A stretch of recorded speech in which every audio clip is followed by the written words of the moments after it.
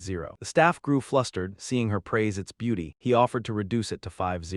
Yin Yang calmly bargained for 30, startling Meng Jiao. The seller could only sigh and agree. As they left, Meng Jiao doubted the place was reliable and suggested going back to buy a coup bird instead. Money was not an issue. Yin Yang replied that since he bought it, there must be a reason. Suddenly a voice rang out, "So it is you too," startling them both. An arrogant young man stepped forward, saying they had also set their eyes on that egg but it had been bought first. Yin Yang said calmly, "The egg already belongs to us. Are you planning to snatch it?" The other replied he only wanted to play a small game. His companions suggested competing to see who could hatch it. The phantom pet that emerges would belong to the winner. Yin Yang showed no hesitation, instead confidently accepting. They took turns placing their hands on the egg. No one knew what they were doing. After a while there was still no movement, making them secretly anxious. Both sides began doubting whether the egg truly could not hatch after waiting more than 2 hours. Meng Jiao sighed, wondering how long they would have to wait, then excused herself to use the restroom. After she left, Yin Yang thought to himself that with their spiritual power, even a few more years would be useless. That moment, he quietly activated his own spiritual illusion. Soon the young man shouted in excitement as he saw the shell gradually cracking, believing he had succeeded. A blazing red figure shot out from the egg. The group panicked and covered their faces. Blue-haired youth turned pale, unable to understand why his taming spiritual power was useless. When Meng Jiao returned, she only saw them fleeing in chaos, shouting that a monster had hatched. She asked what happened. Yin Yang said calmly it was probably just numbness from keeping their hands on it too long. In his heart, he calculated that his spiritual power had reached Grandmaster level, yet still lacked sufficient feedback. He closed his eyes and continued increasing his spiritual power. The egg began to tremble lightly before cracking open. It stepped out a red dinosaur radiating dominance. Meng Jiao cheered in joy. It finally hatched. Looking at the small creature before her, she told Yin Yang to give it a name. He thought for a moment and said Zio-san. Meng Jiao laughed and guessed 1, 2, 3. He remarked that it looked like a Tyrannosaurus. Yin Yang replied that a phantom beast with an ancient form was not unusual. Meng Jiao suggested that if it resembled a tyrant, then call it Zhen Huang. Yin Yang placed his hand on its head and said they would form a contract today. Flash of light appeared, the contract was successfully established. Suddenly Yin Yang was pulled into a strange space filled with dense jungle. A gigantic dinosaur appeared before him, making him wary. It roared loudly, its aura on the verge of erupting. Yin Yang smiled faintly, realizing only an ancient bloodline could possess such a spiritual space. In reality, Meng Jiao worried because Yin Yang fainted during the contract. Xiao Lung was also alarmed. Within that space, the massive dinosaur slowly approached. Its gaze looked down at Yin Yang with overwhelming pressure. It lifted its foot, intending to stomp on him. Yin Yang swiftly dodged aside, understanding it wanted to assert dominance. He assessed that its spiritual power was at the divine control level, competing for control of the space. He leapt up and declared that from now on this place would be decided by him. Yin Yang delivered a cold kick in response. The dinosaur did not expect the opponent to be so powerful, closing its eyes in pain. Just one strike, it was knocked to the ground. It looked at Yin Yang in shock at being defeated so quickly. Yin Yang walked closer, thinking that in a spiritual space there should not be real pain. Seeing him approach, the dinosaur shut its eyes tightly, afraid of being struck again. He placed his hand on it, golden light spreading outward. Consciousness gradually returned. Yin Yang heard worried voices calling by his ear. Meng Jiao sighed in relief when he woke. Yin Yang reassured her that he was fine. He sat up and looked at Zhen Huang sleeping obediently, understanding the contract was complete. Three carried Zhen Huang away, it gradually growing accustomed to its new master. Seeing it being carried with smugness, Xiao Lung asked irritably if it was the one that made Yin Yang faint. Yin Yang smiled and said it was only like a dream. Looking back to that kick, he knew the one truly hurt was it. They continued on their way, unaware that a mysterious figure was watching. A person secretly felt pleased, recognizing the scent from beyond the otherworldly gate. Another person appeared, asking whether the purebred phantom pets from the organization were not enough for the experiment. The other replied disdainfully that those degenerates and that clone were not worth his concern. The scene shifted to the training ground with a quiet atmosphere. Yin Cheng held Tian Fan, worried about the incident but still brought them to the field. Yin Yang said the national competition was approaching, so they must train Zhen Huang quickly. He was fine. She asked why bring Tian Fan. He replied that training required a teacher, so they could learn from each other. The dinosaur quickly enlarged its body, its aura not inferior at all. Yin Yang explained that Zhen Huang had just hatched, so its battle form had not yet reached the level within the spiritual space. He looked at Xiao Si and Tian Fan, asking who wanted to be its teacher. It seemed their little leopard volunteered first, its body swelling as it took a stance ready to charge into battle. At this moment, Zhen Huang was like a true warrior, opening his mouth wide as he strode straight forward. However, the little leopard was far too agile. In the blink of an eye, it had already dashed right up to Zhen Huang's snout. Xiao swung its sharp claws. The massive dinosaur had no time to react before being struck. Because of his carelessness and lack of guard, Zhen Huang was immediately stunned by the surge of electricity. When Xiao leapt into the air, Zhen Huang collapsed face down onto the ground, his head spinning. Yin Yang shouted encouragement. Zhen Huang, do not rely only on brute strength, think about what skills you have. Seeing that he was gradually understanding, he added, it is the skill inherited in your ancestral bloodline. Right after that, Zhen Huang circulated his inner force, opening his mouth to gather power within. Massive surge of energy shot straight toward Xiao Si. Facing such overwhelming force, Xiao Si could not help frowning under the pressure. Only now did the two truly enter a serious battle, neither willing to yield. Yin Cheng covered her mouth in worry. With such power, would they be all right? In contrast to her, her brother and Xiao Lung calmly put on glasses, leisurely watching as if enjoying a performance. The collision of their auras created a fierce gust of wind. Looking at his new phantom beast, he smiled. Zhen Huang had awakened his skill. Little leopard acted spoiled and leapt into his arms. He stroked its head in praise. Well done, little one. Looking at the dinosaur after returning from Mount Ayas, it had advanced to the specialist stage, and for newborn Zhen Huang to reach this level was already commendable. He asked cheerfully, how does your body feel? Do you still have the strength to continue training? Zhen Huang put his hands on his hips and lifted his head, acting as if it was nothing to him. When facing a new opponent, his expression quickly changed. Even though he felt he was already quite large, the lion before him was truly enormous. He reminded loudly Tian Fan, this is only training, remember to stop at the right moment. Yet Tian Fan's eyes at this moment were somewhat clouded and hard to read. Before anyone could react, he collapsed to the ground, making Zhen Huang turn pale once more. A wave of black smoke suddenly spread throughout the room. Zhen Huang immediately sensed something was wrong. Xiao Lung also felt dizzy. She weakly said, this is bad, master. Seeing her fall as well, he called out in alarm, everyone. Within the smoke a figure emerged. Do not worry, it is only a low concentration anesthetic. He asked asked warily, "Who are you?" That man replied coldly, "I only need living specimens for research." He stared intently. "Who are you?" That man answered disdainfully, "You do not need to know." The anesthetic gradually took effect. Yin Cheng staggered. "I am so dizzy, this is bad." That man looked at the phantom beasts lying on the ground. "A mutated individual, acceptable, but I already have many of this type of experiment." He then glanced at Tian Fan, an individual whose evolution was stimulated from a young age, likely taken from those blood abyss people. Suddenly he seemed to realize something. His expression turned serious, his gaze steadying. Looking at Zhen Huang lying there, he was overjoyed. Such a physique was truly rare. He slowly crouched down, reaching out to touch him, a phantom beast bearing primordial bloodline. At that very moment, Zhen Huang's eyes snapped wide open. He immediately let out a fierce roar, startling that man into stepping back. That man frowned. Could it be the previous dose was still not strong enough? Then he pulled out another vial. "Then try this." Zhen Huang did not wait for him to act. His tail swept fiercely toward the opponent. He realized Zhen Huang had a certain resistance to the drug, so he still retained combat strength. As the tail swept past, he calculated inwardly, an ordinary human could also dodge this strike. But when it slammed down, the ground cracked into pieces. Seeing those cracks, that man was startled and grew wary, truly troublesome. He looked at Zhen Huang and coldly called out, "Number 43. On his collar, the letters PSU were clearly printed. As soon as he finished speaking, a vague figure appeared in midair. It was number 43, nicknamed Few-Tailed Leopard, its back covered with sharp spikes. It looked at Zhen Huang greedily, drool dripping without end. Just after being summoned, it lunged forward intending to bite Zhen Huang. Overconfident, it had not even done anything before Zhen Huang's tail sent it flying far away. That man was astonished. The insect race of number 43 lived in toxic environments, yet here it could still exert full strength. Then Zhen Huang was counterattacked. "You lasting until now has exceeded expectations, but you have not even used 40% of your strength." He observed as his face gradually turned pale. If this dragged on, it would be bad. He gritted his teeth and circulated his inner force, unleashing mental suppression. Immediately, Few-Tailed Leopard's mind spun violently. The sudden pain robbed it of its fighting ability. Zhen Huang was also briefly surprised. Because he had overexerted himself and inhaled the anesthetic smoke, his body gradually went limp. The PSU member broke into a cold sweat. Just now, an extremely powerful mental force had crushed number 43. Thought, could there be another expert, aside from San Wang Academy? Who else in City D could be this strong? Just as he let his guard down, Zhen Huang opened his mouth and charged forward to attack. Faced with such momentum, that man panicked and turned to flee. When the enemy retreated, Zhen Huang turned back to look at his unconscious companions on the ground. PSU member panted after escaping, inwardly calculating that this time the preparation had not been sufficient. He gritted his teeth. Next time he would find someone more specialized in dirty work. At that moment, Zhuzhou Lulu appeared and delivered a heavy blow that knocked him unconscious. Immediately lost consciousness, Zhuzhou reported that the target had been subdued. The voice on the other end instructed her to handle the anesthetic first and keep her identity secret. He gradually regained consciousness. He asked if everyone was all right. Meng Jiao said they must report immediately to the Defense Bureau. He nodded in agreement. The scene shifted to the Raging Wave Defense Bureau of City D. After reporting, he learned that man had been captured. He asked who caught him, but only received the answer that it was confidential. He recalled the PSU logo on that man's clothes, clearly targeting the pureblood Zhen Huang, who exactly had made a move. Thinking alone, he remembered the person during the day also bore the PSU mark. He asked Xiao Bai whether this organization was related to the force behind Xiao Li. She replied that there were indeed many similarities, but based on her impression, no matter how strong they were, they still said they were unlikely to cause a phantom beast tide of calamity level. "I have three hypotheses. Either it is a coincidence, Xiao Li belongs to PSU, or they are allied with another major force." He stated firmly that therefore he must go to the national tournament to investigate Xiao Li. "If there is a chance, I will teach him a lesson." After that, Zhen Huang entered a stricter training mode. He reminded the little leopard to accelerate further. While busy, the phone rang. He was startled and looked at his pocket. He answered, "Hello Meng Jiao, what is the matter?" The voice on the other end urgently asked whether his rank was still level 1. "At this level, you cannot go to the imperial capital. We will arrange an immediate reassessment for you." He quickly arrived at the assessment center of City D. The man asked if he was the one selected for the national competition. If only level 1, he would be looked down upon. He continued, saying that previously he had taken the level 1 test, but this time would be different. He had to personally tame an illusion beast arranged by them. Yin Yang calmly replied that it would not be a problem. After speaking, he stepped forward, his stern gaze fixed on Yin Yang. Through the monitoring screen, he looked at him and announced that according to the decision of his superiors, an elite tier beast would be arranged. Suddenly Jojo spoke up from behind, proposing proposing to use a 9-star extraordinary tier beast, leaving him stunned with his mouth agape. The man immediately flew into a rage, shouting that doing so was too reckless and extremely dangerous. Jojo replied coldly that it was an order from above. Yin Yang calculated silently, recalling what Meng Jiao had once said, that this was the level 10 illusion tamer exam, so his opponent should have been a 9-star elite tier illusion beast. Before he could think further, a sharp claw shot straight toward him. Gigantic black wolf appeared. It was the 9-star extraordinary tier destruction giant wolf. Yin Yang immediately released his spiritual power, telling himself he could not waste time because he still had to return to train the small team. The man watching the scene before him was stunned, unable to understand what was happening. On the screen, Yin Yang gently stroked the giant wolf lying on its back comfortably, leaving him astonished that everything ended so easily. After watching, he hurried over to Yin Yang, who was still rubbing the wolf's head. He informed him that he had passed the test and the master level certificate would be awarded within a week. Yin Yang asked in surprise, was it not level 10 star? Explained that there had been an error in the system. The wolf was actually extraordinary tier. Yin Yang replied that obtaining master qualification was even better. Time passed swiftly like the wind. The next 2 months were devoted entirely to training. Sun Huang was sleep deprived every day. The other members were also arranged by Yin Yang to spar with each other to accumulate experience. In the blink of an eye, the competition day arrived. The airplane roared as it took off into the sky. It then landed at the imperial capital airport. The invention of airplanes was truly astonishing. Looking down from above, Yin Yang smiled in relief, telling himself he had finally set foot here. The whole group stepped off, unable to help marveling as it was their first time in the imperial capital. Although he joined later, Li Xing quickly blended in with everyone thanks to his outgoing personality. Seeing Yin Yang's group cheerful, someone cast a disdainful glance and mocked them as country bumpkins entering the city. Ignoring that gaze, Yin Yang was busy chasing the little rascal and calling for it not to run around. It was running happily when suddenly a large shadow fell over it, startling it. Huge and ferocious black leopard stared at the little fellow as if wanting to overwhelm it. Seeing this, Yin Yang called out in alarm for the little fellow to come back. At the same time, a hand gently patted the leopard's head, returning it to a docile demeanor. The young man quickly explained not to worry, my illusion pet is only attracted by similar attributes. Yin Yang replied that his illusion pet was lightning attribute as well. The bespectacled young man smiled and introduced himself as Yuan Zhou, pleased to meet someone with the same attribute illusion pet. Yin Yang shook hands and introduced himself as coming from City A, recalling inwardly that in his previous life this person had been a renowned genius of a great family. Seeing the two being friendly, Feng Tang standing nearby looked displeased. After a few greetings, Yuan Zhou took his illusion pet and left. Suddenly a familiar voice sounded from behind calling classmate. Yin Yang was startled by the strangely familiar feeling. The one who appeared was Xiao Li, the one who had betrayed him in his previous life. He gently asked if he was Yin Yang. Xiao Long cautiously hid behind his master. Yin Yang frowned in confusion at how he knew him when at this point the two had never met. Xiao Li smiled and said that the contestants' names and photos were public on the competition website. He just wanted to make more new friends. Yin Yang and Xiao Long exchanged an awkward smile. Xiao Li added that he did not expect to meet so soon. He acted friendly and called Mu Si to greet Yin Yang. The illusion pet looked like a small cat with sparkling and adorable eyes. But when it looked at Yin Yang, it seemed intensely provoked, its body stiffening. Immediately it bristled and growled. Tian Fan responded in kind, both sides tense as if about to compete. In the blink of an eye, Mu Si shifted into battle form, revealing its true form as the golden capital tiger. Tian Fan was not to be outdone, immediately ready to fight. Xiao Li hurriedly stopped it, shouting at Mu Si not to be rude. The illusion pet obeyed and immediately returned to its original form. Xiao Li apologized, saying Mu Si often struggled to restrain itself when seeing a strong opponent. Yin Yang replied it was fine and praised the golden capital tiger for its famed combat prowess. After chatting a bit more, Xiao Li excused himself to rest. Yin Yang smiled and said they would meet again in the competition. Xiao Long said indignantly that they should have let Tian Fan teach them a lesson. Yin Yang explained that this time the goal was to probe, they should not cause a disturbance. Just then Jojo arrived to inform them the car had come and urged everyone to depart. Jojo quietly reminded that Xiao Li must be investigated. She also invited Yin Yang to stay for a week at her cousin's house near the arena, but he declined and said the hotel arranged by the organizers would suffice. The scene shifted to the hotel designated for participating contestants. Yin Yang gazed into the distance, thinking that as long as he reached the finals he would have a chance to face Xiao Li, the previous life's national champion. Thinking this, he secretly resolved to investigate the force behind him. Time quickly quickly passed. A week later, the National Illusion Pet Competition officially commenced. Yin Yang held the little rascal while watching as the MC announced that the representatives had entered the arena. He read the rules in his hand, preparing for the draw to determine matchups. As soon as the words ended, the screen displayed 2 frames symbolizing 2 contestants. Without much delay, the images of the 2 opponents appeared, Yin Yang and another contestant. The MC announced that the first round was Cheng Liang of Zhehe Province versus Yin Yang of Datong Province. Seeing the little rascal somewhat tense, Yin Yang stroked it reassuringly and told it to treat it like training. The MC introduced Cheng Liang as a master-level illusion tamer who earned his national ticket by winning first place in his province through hard work. Some spectators worried for the little rascal because it looked small, while the opponent's crab appeared very large and strong. Dio Long remained calm because the little rascal had faced many stronger opponents before. The MC continued that Yin Yang was also a master-level illusion tamer who secured his spot through a friendly tournament. The 2 standing side by side sparked endless discussion among the audience. Though both were master level, the title of provincial champion was still regarded more highly. When the clock struck 12, the MC loudly declared the competition had begun. As soon as the words fell, the giant armored crab charged forward, using its claws to clamp at its opponent. The little rascal nimbly dodged the attack. Cheng Liang ordered the armored crab to use seaweed defense. On hearing the command, the crab gathered strength and formed a layer of seaweed wrapping around its body. The little rascal stepped on it, but discovered that this layer had an insulating effect. Immediately after, the giant armored crab forcefully knocked the little rascal to the ground. Cheng Liang said confidently that this defensive layer could even resist advanced electricity. Yin Yang quickly directed the little rascal to attack while retreating to find a weak point. The electric leopard responded with a cry and began circling around its opponent. Seeing that the little rascal had not done anything to it yet, the giant armored crab continued pressing the attack. 2 sides wrestled and chased each other, the little rascal still unable to gain the upper hand. Yin Yang observed the situation for quite a while, quietly calculating in his mind, and finally came up with a plan. He shouted to the little fellow, "Get yourself wetter." The illusion pet immediately cried out in response. On the opposite side, the giant armored crab kept pressing forward, forcing the little fellow to strain himself to resist. The ferocious crab gave its opponent no chance to catch his breath. It was secretly gathering more strength. It was unclear what Cheng Liang was planning, but he suddenly ordered his illusion pet to withdraw the water sphere. Yet in the blink of an eye, Cheng Liang's expression changed. It was already too late as the little fellow charged straight at the giant armored crab. At the same time, a surge of electricity shot out, causing the crab to convulse violently. Fury surged as the giant armored crab clamped its pincers tightly around the little fellow. Seeing his illusion pet in danger, he could not hold back and shouted its name. Little fellow trembled in pain, sweat pouring down, his eyes tightly shut. Sensing the attack was sufficient, the giant armored crab violently flung the little fellow to the ground. The MC exclaimed in shock that the giant armored crab could still counterattack. As long as it threw its opponent out of the arena, the victory would be his. Suddenly, strange smoke rose from its body. The MC hurriedly shouted that something was wrong with the giant armored crab. It had lost its ability to fight, and just as the MC finished speaking, the crab collapsed. On the other side, the little fellow was also knocked to the edge of the arena by that blow. The MC sighed that it was a completely unexpected result. The 2 incidents occurred almost simultaneously, so it was necessary to determine who lost first. The supervisor explained that if an illusion pet returned to its normal state and left the arena, it would be judged defeated. The exact timing had to be considered. According to the replay, the giant armored crab fell half a second before the little fellow left the arena, so Yin Yang was recognized as the winner. After that, the organizers allowed both sides to rest and recover. A few minutes later, the MC announced that the break was over and the match would continue. The giant armored crab was placed in a water tank to recover. The small crab needed to regain its strength. Cheng Liang looked at his illusion pet with heartache, yet still proud that it had fought well. At that moment, white octopus tentacles suddenly appeared behind him. Cheng Liang glanced over and softly asked, "Want to take revenge?" In the next round, he decided to send out the octopus prince. The audience buzzed. The gentle-sounding name did not match its appearance at all. On Yin Yang's side, the illusion pet this round was Tian Fan, completely different from the lightning leopard before. Before stepping onto the field, he even reminded Tian Fan to hold back, since this was not a life-and-death battle. MC immediately declared that round 2 between Yin Yang and Cheng Liang had officially begun. As soon as it started, Tian Fan charged forward with imposing momentum. He slashed at the octopus tentacles with his sharp iron claws, but the severed parts quickly regenerated. Without delay, the prince counterattacked and sprang forward. Before Tian Fan could dodge, he was tightly entangled by the tentacles. Even so, Tian Fan remained so calm that he even yawned, leaving the MC astonished. Prince strained with all his strength to pull, but Tian Fan stood firm like a stone statue, the situation somewhat absurd. The MC excitedly commented that the prince wanted to drag his opponent out of the arena, but his strength was insufficient. At this moment, Tian Fan began to step forward. The octopus struggled to resist and was dragged along. He immediately ordered the use of Chaos Realm to end the match. During the command, Tianfan opened his mouth and gathered power. Immediately after, a violent vortex appeared. It was Chaos Realm. The octopus was swept out of the arena, and the MC declared that the prince had left the field. Worried about his illusion pet, Cheng Liang hurriedly rushed forward with the water tank to catch it, his voice filled with urgency. Tianfan returned to his normal form and stood proudly as the MC announced that Yin Yang had won Group B. He left the arena with his illusion pet, and the MC continued introducing the other matchups. Despite losing, Cheng Liang still smiled and thanked Yin Yang for holding back. He replied courteously, thinking to himself that if they had not met him early, Cheng Liang might have made it into the top 16. Cheng Liang said excitedly that his illusion pet was at the spiritual tier, which surprised Yin Yang. He explained that the spiritual tier was only below primordial and divine ruin, and rarely appeared in the national competition. He suddenly remembered that in his previous life, he had encountered many powerful illusion beasts, so he had forgotten how rare that tier was. Thinking of Xiao Li, he suddenly understood why she and Zhang Yunju had once sought him out. At that moment, loud noises rose from the distance and moved toward them. Cheng Liang was pushed aside as reporters swarmed in to surround Yin Yang, bombarding him with questions about his chances of entering the top 16. In the stands, Feng Tang looked down disdainfully and muttered criticism. Yuan Zhou maintained his gentle smile, watching the match attentively. Yan Fan continued to display formidable strength, successively defeating the remaining opponents. At the end of the series, the MC announced that Yin Yang had officially advanced into the top 16. The final match of the bracket was Xiao Li against Wu Changshu. Fell into thought when he heard the name Xiao Li. A figure loomed faintly behind her. Clearly, contestants who possessed spiritual tier illusion pets like Yin Yang were threats to his ambition of winning the championship. Coldly thought that if the opponents were too weak, the championship would lose its meaning. But if they were not enemies, he admitted he would also want to befriend someone like Yin Yang. The match ended quickly, and the MC loudly declared Xiao Li the winner. The top 16 rankings appeared, and the organizers prepared to draw the brackets. The day of competition concluded, and the round of 16 would begin at 9 in the morning the next day. Just as he left the area, the roar of a motorcycle sped toward him. Looking closely, he recognized that the person before him was Feng Tang. Asked what he wanted, and Feng Tang replied that he merely wished to take a look at tomorrow's opponent. He said warily not to think that he did not know who was behind arranging this matter. That man recalled the instruction to pay attention to Yin Yang because the Zhou family was backing him, and if they met, to find a way to eliminate him. Feng Tang responded indifferently that it was just right. He also wanted to see how capable he truly was. He put on his helmet and said he looked forward to tomorrow's match. The motorcycle sped away. He silently watched it depart. From behind, Xiao Lung complained irritably that that man had come only to cause trouble. Meng Jiao added that he was the representative of the Feng family, one of the three great families. Zhou, Feng, and Zhang families controlled the economy and technology of Hua Nation. Most of the strong contestants were connected to these three families. Perhaps he assumed Yin Yang also had backing and thus provoked him. He only smiled faintly, thinking he had never heard of that name before. He sighed, recalling that in his previous life he had disciplined quite a few people from the three families. Perhaps that man had been among them. At Feng Tang's headquarters, the secretary reported that the documents were ready. That man picked up the file and said that if Yin Yang was supported by the Zhou family, defeating him would also be a blow to the Zhou family, and they needed to plan carefully. The man turned to the people around him and asked for their opinions on the upcoming match. That person continued, saying that although the opponent illusion pet was of a higher rank, with his current strength the chances of victory were still very promising. That man opened the suitcase and asserted they already had a way to ensure safety. Absolutely no need to worry about being traced. The scene shifted to the contestant hotel where Yin Yang was staying. He read the news that Wang O illusion pet in the top 16 had been poisoned and was forced to withdraw from the tournament. Hearing this, he was slightly stunned. The report also stated that one of Yin Yang Valley illusion pets had mysteriously disappeared. He immediately became vigilant, sensing that this match was far from as calm as it appeared. While lost in thought, a knock sounded outside the room, startling him. The blink of an eye, the competition day arrived, the stands packed with spectators. The MC enthusiastically introduced that after many days of tense preparation, they had finally entered the quarterfinals. Declare the match begins. Please both contestants take your positions. Before stepping onto the field, Feng Tang whispered to his illusion pet, Bao Mei, no need to hold back. On Yin Yang's side, he also instructed Zhen Huang, just do as in training. As soon as the match began, Zhen Huang opened its mouth and roared to assert dominance. Bao Mei in front suddenly vanished in an instant, causing Zhen Huang to pause in shock. In the next moment, the opponent appeared beneath it and bit down fiercely. Hurt yet unable to see the enemy, Zhen Huang reflexively swept its tail wildly around. He remembered what Zhu Zhou had once said about bringing intelligence. He thought to himself that the information Zhu Zhou provided was indeed completely accurate. She had mentioned that Feng Feng Tang's 7-colored lizard could change color to conceal itself, and the toxin on its body could either be sprayed or concentrated on the skin. He calmed Jun Huang not to panic, then used mental power to resonate and enhance its senses. Jun Huang sensed a strange change in its body and was briefly startled. With that support, it quickly determined Bao Mei's position. Immediately, Jun Huang rammed forward, knocking the lizard away. Feng Tang on the other side also urged his illusion pet, telling it to condense the toxin on its surface. The lizard widened its eyes and growled, its body gathering poisonous force. Jun Huang, unguarded, bit back. Instantly, its jaw throbbed with pain, dark green liquid oozing from Bao Mei's body. Jun Huang panicked and flung the opponent away, its body swaying for a moment. The dizziness made it stagger, nearly crashing headfirst into a rock. Feng Tang laughed smugly. Bao Mei's concentrated toxin was enough to take down even someone stronger. Jun Huang vomited green liquid, its complexion looking very bad. Yet right after that, it let out a thunderous roar. He observed and guessed that previous opponents likely had no poison resistance. Feng Tang poured out mental power to suppress, sneering as he flaunted his master-level strength. Coldly advised that man to stop while he could, but that man only sneered in disdain. Right after that, he also strengthened his mental power, directly pressing down on the opponent. Feng Tang clutched his head in pain, unable to believe that Grandmaster-level mental power could surpass him. Seeing its master falter, Bao Mei was also briefly flustered. Jun Huang seized the opportunity to circulate its inner force, preparing to unleash a finishing blow. Coldly delivered a direct and powerful strike at the opponent. The lizard could not withstand it and collapsed to the ground. The MC immediately announced yin-yang victory. Feng Tang was unwilling to accept it and shouted that yin-yang had cheated. Calmly replied that he and Jun Huang had passed inspection and were completely legitimate. The MC concluded that the quarterfinal was truly thrilling and announced a break before the next match. After several rounds, yin-yang reputation grew even louder. The MC loudly declared that in the next match, yin-yang would send Tian Fan onto the field. The audience roared loudly, calling Tian Fan name. Xiao Long pouted at the side because the opponent also had fans. Suddenly, a giant foot stomped down, causing the entire stand to tremble. Seeing the elephant appear, the MC introduced that Feng Tang had deployed his strongest illusion pet. Compared to the massive Iron Rider, Tian Fan was much smaller but still charged forward at once. Iron Rider roared, raising its two sharp tusks high. However, it was already enveloped by a thick veil of dark aura as Tian Fan took the initiative to strike first. The Iron Rider swung its trunk trying to disperse the purple mist but could not shake it. The mammoth became restless, fear clearly visible in its eyes. Feng Tang hurried to reassure it, saying it was only interference, just charge into close combat. Hearing the order, the Iron Rider immediately rushed straight toward Tian Fan. Flapped its large ears forcefully, using the gusts to gain momentum. Its entire body was wrapped in swirling wind, as if intending to push Tian Fan back. Yet with overwhelming momentum, Tian Fan still charged forward head-on. The Iron Rider continued swinging its trunk to create a fierce gale, hoping to force the opponent to retreat. Suddenly, a severe pain struck, causing the Iron Rider to falter. It recalled what its master once said, that thing would help it achieve superior mental strength. Its heartbeat soared, gradually driving the Iron Rider into panic. It roared like mad and stomped, the ground cracking under its terrifying might. MC exclaimed that the Iron Rider had broken through the chaotic veil and seemed even larger than before. Feng Tang awkwardly explained that it was merely a new skill, but anyone attentive could see the mammoth eyes had turned red. It seemed out of control, dragging its heavy body toward Tian Fan. From its trunk condensed a massive force that shot straight at the opponent. In such a critical situation, the wisest plan seemed to be to retreat temporarily and avoid the sharp edge. Shocked to realize the Iron Rider's strength and speed had surged, a sign that could only come from banned drugs. Feng Tang's voice rang out urging the Iron Rider to continue harassing and wearing down the opponent's stamina. Its long trunk extended, tightly wrapping around Tian Fan's waist. The two forces collided violently, the air on the field burning like fire. Tian Fan began to pant, the MC commenting that it seemed about to exhaust first. Feng Tang triumphantly shouted for the Iron Rider to seize the chance and finish it. The elephant obeyed and stomped forward, making the ground tremble again. Suddenly, the Iron Rider felt as if something pierced into its body, the pain causing it to halt. Collapsed to the ground, the MC stunned as he announced that the Iron Rider had fallen at the crucial moment. Yin Yang claimed victory. Feng Tang rushed over to ask the doctor what had happened, learning that its heart had been overloaded leading to acute failure, fortunately rescued in time. That man gritted his teeth in fury, not expecting Yin Yang attrition tactic to backfire like this. He looked at the Iron Rider with pity. That stimulant was no different from burning life, clearly manipulated by the Feng family. Match ended, Yuan Zhou left the field as usual, but this time he had the feeling that someone was following him. Realizing this, he halted, frowned, and said, You have been tailing me for so long, it is time to take a break. Person behind spoke, this is the newly risen genius of the Zhang family. Yuan Zhou smiled and replied, I would not dare accept the title of genius. It should be you instead. The man in black did not reveal his identity, only calmly saying he was a passerby who wanted to test his skills against him. The scene shifted to Yin Yang and his group. Xiao Lung could not hide her excitement. The night view of the imperial capital is truly dazzling. Zhou Dan happily introduced it as the most bustling street, where influential figures often gathered. Just then a car sped straight toward them, its horn blaring harshly. Yin Yang reacted with extreme speed, immediately lunging forward to pull Meng Jiao out of danger at the last second. Xiao Lung put her hands on her hips and shouted, how do you even drive? There are people standing here. Zhou Dan silently memorized the license plate 56188, knowing it belonged to the O family of the imperial capital. It seemed she needed to find a chance to remind them. She turned to the others and smiled, do not let this small matter ruin the mood. I will take everyone somewhere better. The place was spacious and relaxing. It was the famous pet wellness pavilion of the imperial capital. The moment Xiao Lung stepped inside, her eyes lit up. This place truly surpassed those small cities. Seeing their excitement, Zhou Dan felt delighted as well. There are many more interesting things, follow me. He led the girls into the relaxation area. Meng Jiao lay stretched out on a soft cushion, looking utterly content. Zhou Dan smiled and said, Miss Shen, today you will experience the full pet spa package. First was the flying squirrel massage. As soon as she finished speaking, an adorable little squirrel appeared. Meng Jiao was slightly startled at first, but its skilled technique soon left her completely satisfied. Next was the back session. A nimble little duck stepped out and politely greeted her. I am employee number 16, remember to ask for me next time. After days of exhausting battles alongside Yin Yang, today Meng Jiao felt as if she had fully recovered. Finally, a small dragon exhaled warm air, making the atmosphere even more soothing. It gently massaged her leg joints, helping her muscles relax. Outside, Zhou Dan walked with Yin Yang through the courtyard and asked, would you like to try the training recovery service? He deftly shook his head, it might not suit me. Just then Xiao Lung called out loudly, Master. He and Zhou Dan turned around together, seeing Xiao Lung mischievously adjusting her hair. She said in a coquettish tone, there is a pool here. I have not been in the water for a long time. Master, will you join me? Seeing her alluring posture, Yin Yang could not help but blush. He hurriedly turned away to cover his face. Better not, I am terrible at swimming, you go ahead. Xiao Lung looked puzzled. I remember Master can swim. Zhou Dan laughed teasingly, so you can be shy too. Yin Yang immediately left, secretly relieved that he had retreated in time, otherwise it would have been embarrassing. Just then a cry for help sounded from afar, startling him. It turned out Yuan Zhou was facing a stranger, who only said he wanted to spar a little. He shrugged and said he was merely accepting a commission. The man in black looked at Yuan Zhou, as long as you lose one illusion pet it is enough, choose that Black Panther. Under the imposing aura of the brocade antlered deer, the Black Panther cowered behind its master, while Yuan Zhou did not hesitate to shield it. When the deer attacked, a surge of power rushed in from afar, blocking it and protecting Yuan Zhou. That man widened his eyes in shock. This is. The deer looked over warily. It was Yin Yang who had arrived in time. The moment he saw him, he immediately recognized him as a member of PSU. He did not deny it and calmly admitted it. I did not expect you to know about us. Yin Yang said, purity is the ultimate goal of evolution and purging mixed blood illusion pets is your doctrine. Is it not? He was surprised. You know that too. Yin Yang recalled what Xiao Li once said. He asked coldly, were the incidents in the previous competition related to you? What is PSU's true purpose? He replied disdainfully, to me this is just a business trip. Do not ask too much. If you join PSU you will know. Yin Yang gave a faint smile. What a coincidence, I have my own methods as well. Below Xiao Si was secretly gathering strength. That man turned to leave. The spiritual tier master is not here. Do you think you can win? Yin Yang replied, I do not rely on illusion pet rank. Elsewhere Tian Fan suddenly sneezed. It seemed the boy was overly sensitive again. Turning back, that man hurriedly fled, indeed worthy of someone noticed by the three great families. Yin Yang immediately chased after him, still trying to run. He glanced at Yuan Zhou before fleeing in panic, knowing the Zhang family reinforcements had arrived. He hastily opened the door and slipped away. Xiao Si growled as he watched, intending to pursue him to the end. The beast saw the lackey charge at his master and angrily blocked him, deliberately stalling for time so that man could escape. Yin Yang swept his gaze around. He had run off somewhere. Yuan Zhou ground his teeth in irritation, truly hateful. It was not long before the ambulance arrived. The Black Panther's condition appeared quite serious. Yin Yang and Yuan Zhou stood waiting outside the operating room. Inside, the doctors were still performing surgery in haste. Yuan Zhou looked at Yin Yang with gratitude. Without him, the consequences would have been unimaginable. Yin Yang waved it off. As long as everyone was safe, it was fine. There was still plenty of time to deal with that man. Yuan Zhou let out a soft sigh. Regrettably, one competing phantom beast was now gone. Yin Yang suddenly recalled the mysterious person saying he had drawn the attention of the three great families. Did he know anything about it? Yuan Zhou replied that he could be certain the Zheng family paid him no mind. As for the other two families, it was unclear. Yin Yang pondered. Among the three families, the Feng family had reacted strangely toward him. But what about the Qiu family? Yuan Zhou patted him on the shoulder in reassurance. What was there to worry about? He saved my phantom beast. If those two families target him, I will certainly stand on his side. Yin Yang considered for a moment before reminding him his old rival was not. Yuan Zhou cut him off. Xiao Li. At the mention of that name, his face immediately turned cold. Yin Yang lowered his head in analysis. Yuan Zhou had lost a competing phantom beast, so his strength declined. This inadvertently gave Xiao Li an advantage to advance further. Could this be the very scheme that helped him seize the championship in the previous life? Just then a panicked voice rang out. It scared me to death. Is everyone all right? Yin Yang asked in surprise why Zhou Dan was here. She hurriedly replied not to mention it. She had just seen the ambulance and police heading to the training center and used some connections to find out they were at this hospital. She suggested the hotel arranged by the organizers was no longer safe. Why not stay at her house tonight? Meng Jiao curled her lips, calculating quickly indeed. With no other choice, the group followed Zhou Dan back to her home. As soon as they stepped through the gate, they saw a small owl standing guard outside. It was like a gatekeeper, causing everyone to pause and observe. Xiao Long secretly grew wary. This owl's strength was no weaker than Xiao Bai. Zhou Dan introduced it as a retired special operations phantom, beast adopted by her family. She raised her hand for it to perch and instructed Kai Wu to handle security tonight. Yin Yang marveled. The requirements to adopt a military phantom beast were extremely strict. He did not expect his family to be so discreet. Watching Kai Wu fly away, Zhou Dan modestly said it was just some family connections, then urged them to come inside. Xiao Long softly asked his master whether they should enter. Yin Yang exchanged a glance. She was from the Zhou family, though her purpose was unclear for now. She likely meant no harm. A deserted alley. The mysterious man called to report that aside from Yin Yang, anyone who could hinder Xiao Li's bid for the championship had been eliminated. Next, they only needed to create a few more accidents. Midway through speaking, he suddenly sensed an unusual aura. Instantly, his brocade antler deer phantom beast shifted into battle mode. A group of people appeared holding guns, accompanied by high-level phantom beasts that surrounded him. He said calmly he knew the three great families would not let him off. He just had not expected the Zhou family to act first. Over here, Zhou Dan cheerfully said, everyone must be hungry. Let me prepare a late-night meal. Yin Yang said awkwardly there was no need to trouble her so much. Afterwards, she quietly entered her private room as their phones rang simultaneously. As soon as she answered, she asked the bronze team to report on the pursuit of the mysterious man. The person on the other end replied soberly that he had escaped and injured several people. Hearing that, Zhou Dan's voice turned cold. If he was not captured soon, then strengthen security around the arena. Absolutely do not let them cause trouble. Outside at that moment, an abnormally large bat was circling the garden. It hung from a tree near Zhou Dan's window as those inside prepared to eat. He laid out a variety of delicious dishes, unaware of the strange bat's presence. The surveillance camera captured its image, clearly sent by someone with ill intent. Hidden Man ordered the bat to launch a suicidal attack so no one would have time to react. It was a legendary dart bat, seemingly connected to Xiao Li. After thinking it through, the man immediately pressed the red button to activate it. Receiving the command, the bat opened its mouth wide and shot straight inside ferociously. Inside the house, Yin Yang said apologetically that Zhou Dan was troubled again because of him. Seeing the food, Xiao Long's eyes lit up as she quickly picked some up for Yin Yang. Dark shadow flickered outside the door, startling her, as if something was about to rush in. Zhou Dan remained calm and said it was only a small matter. The bat outside accelerated toward them, preparing to detonate on command. But what it did not expect was that Zhou Dan had long been prepared. Soon Kai Wu appeared above its head. In an instant, a shrill cry rang out, startling Yin Yang. Zhou Dan said casually it was probably a stray cat or dog chased off by Kai Wu. On the television, the host introduced a new amusement park in the city for contestants to relax before matches. Zhou Dan suggested Yin Yang had just finished competing and still had a few days before the semifinals. They might as well have fun for 2 days. After dinner, everyone rested. In the blink of an eye, it was morning. According to yesterday's plan, the group headed to the newly opened park. The loudspeaker welcomed them to Imperial Capital Amusement Park. Upon entering, Zhou Dan excitedly said that when in Imperial Capital, they must try the flying horse ride. Xiao Long quickly climbed onto the horse's back with delight, but before she recovered her senses, the horse lifted its hooves and soared into the sky, leaving her shouting, not knowing how to get down. After the flying horse ride, Zhou Dan led everyone to the seaside area. She smiled and said inland, it was rare to have the chance to swim with phantom beasts like this. Everyone eagerly immersed themselves in the clear blue water. Meng Jiao dove deep to the bottom, reaching out to touch the vibrant coral reefs. Yin Yang swam over in surprise. How were they even faster than him while he wore diving gear? Xiao Long laughed and said his equipment was too heavy. Suddenly a fish with a large horn darted past, startling everyone. A gigantic whale swam alongside Yin Yang, then abruptly leapt into the air. Zhou Dan swam after it, floating on the surface and smiling as she said it seemed very fond of him. After enjoying the scenery to their heart's content, they had dinner beneath the ocean. Zhou Dan spoke up saying everyone must be hungry. As soon as she finished speaking, a small bear brought out plates of fragrant grilled skewered meat. Xiao Long stared wide-eyed at its skilled grilling. The little bear handed the skewer to Xiao Long first, her eyes sparkling as she took it with both hands and praised how fragrant it was. Yin Yang laughed and fondly scolded the little glutton. Zhou Dan stood up and said everyone should eat. She was going to the restroom. Still suspicious, Yin Yang quietly told Xiao Bai to follow and take a look. Inside, Zhou Dan immediately made a call asking how things were going. The other side replied that a spare room could be used as a temporary resting place and several PSU members had been captured. She told them to be careful and contact her immediately if anything happened. After ending the call, Zhou Dan looked around and walked out. She was startled to see Xiao Long standing directly in front of the door. Zhou Dan stepped aside and asked what she was doing there. Xiao Long held her stomach and laughed, saying she had eaten too much and came in as well. Inside, Xiao Long pressed against the wall beside the men's restroom and whispered to Yin Yang that they were also dealing with PSU and the mysterious man. Yin Yang let out a breath of relief. At least for now they were on the same side. Even so, he still wondered why in this life he had never contacted the Zhou family, yet had drawn their attention. After thinking it over, Yin Yang let it go. Sooner or later, he would meet Xiao Li in the finals anyway. Dan came out and saw him standing there and asked what was wrong. Yin Yang was startled and replied it was nothing. Watching the match, sweat dotted his forehead because he had just lied. On the screen, the female host announced that the second quarterfinal had ended with victory going to Xiao Li. Hearing that, Yin Yang's expression darkened. His next opponent was the enemy of 2 lifetimes. On the screen, Xiao Li was surrounded by female reporters eager to interview him. Yin Yang lifted his head to look up, the corner of his lips curving into a faint smile. Everything would soon have an outcome. Zhou Dan observed in silence. Whenever Yin Yang and Xiao Bai mentioned Xiao Li, they unconsciously revealed anger, something difficult to conceal. Their expressions suddenly darkened, yet according to the investigation results, they had never crossed paths with Xiao Li before. Thinking this, Zhou Dan spoke, considering Xiao Li rather fortunate. Under the best-of-3 rule, Zhang Yuanzhu was left with only one phantom beast to fight. Losing one more match would mean immediate elimination. Only then did Yin Yang speak. Could you help me investigate information about Xiao Li? Zhou Dan nodded, though the next opponent was still unknown. Learning about the strongest first was always wise. Over the next few days, the group handled their meals together with Zhou Dan. After every gathering, Yin Yang and Zhou Dan would enter a private room to review materials together. At the same time, he did not slack off at all. Every day he let his phantom beasts spar with each other. Before long, the semifinals arrived, the audience in the stands eagerly waiting for Yin Yang to appear. Dun Huang handled the situation with remarkable composure, controlling the opponent cleanly. The 3-headed dog quickly fell into a desperate position, left with no way to turn the tide. Next, Tianfen entered the arena. Compared to the opponent, our Lion Master held an overwhelming advantage. And in a short time, Yin Yang officially stepped into the semifinals. The girl said confidently, although my phantom beast has not reached the spirit level, and Do once defeated a spirit level opponent. Phantom beast was a white wolf named Netherworld, clearly not easy to deal with at first glance. Netherworld stepped forward and immediately unleashed Phantom Snare to assert dominance. Yin Yang remained silent before speaking. How could a lion lose to a wolf? Tianfen deploy Chaos Pool Domain. Immediately after, those ghostly forces were swept into Tianfen's vortex and shattered in an instant. Netherworld could not even withstand the first blow before being defeated. The girl hurriedly embraced her phantom beast, murmuring repeatedly that she had lost. She had simply never met a true expert before. Yin Yang looked at her thoughtfully. She and Yuan Zhou were still young yet had reached this level. Their talent was indeed rare. The host quickly stepped forward to congratulate Yin Yang on winning the semifinal. Next, he would face Xiao Li and the 4-nation tournament runner-up Zhai Xuan. How did he feel? Yin Yang calmly gave a brief reply. I am very much looking forward to it. The atmosphere in the stands gradually grew heated. The showdown between Yin Yang and Xiao Li was about to begin. While he was helping the 2 phantom beasts recover, Yuan Zhou rushed over with news. This afternoon, Xiao Li had defeated the 4-nation tournament runner-up Zhai Xuan in the semifinal. Yin Yang responded indifferently. The 4-nation tournament Zhai Xuan joined had only 4 participants. It was no different from an exhibition. Just then, Yin Yang's phone vibrated, causing him to pause. An unfamiliar number called. He answered. The voice on the other end asked if this was contestant Yin Yang. I am Xiao Li. Upon hearing that name, Yin Yang's expression changed. That man did not beat around the bush and congratulated him on reaching the finals. "I watched your match and greatly admire you. I would like to meet privately and become friends, regardless of who wins the championship. Friendship comes first." Glancing at the clock, Yin Yang agreed and asked for the time and place. Xiao Li said 8 tomorrow night at Yun Tuan Hotel. Meng Jiao anxiously tried to dissuade him. Yuan Zhou agreed, but Yin Yang said in a low voice that he wanted to see what that man was planning. Elsewhere, someone told Xiao Li that once the boy appeared they would handle it, but that man immediately stopped them and told them not to act rashly. In the end, Yin Yang arrived at the meeting place. Xiao Li feigned friendliness and stepped out to greet him. The man raised his glass and said that from their first meeting he felt a connection, inviting him to drink first for friendship, competition afterward. The two looked at each other coldly. Xiao Li remarked that among his 3 battle generals, only Zhen Huang was second-tier divine blood. Yin Yang replied that he did not place importance on bloodline. Every phantom beast had its own strengths. That man compared it to beef, saying that purebred wild prairie cattle tasted different from farm-raised cattle. This hotel was chosen by Xiao Li, the surroundings strangely quiet.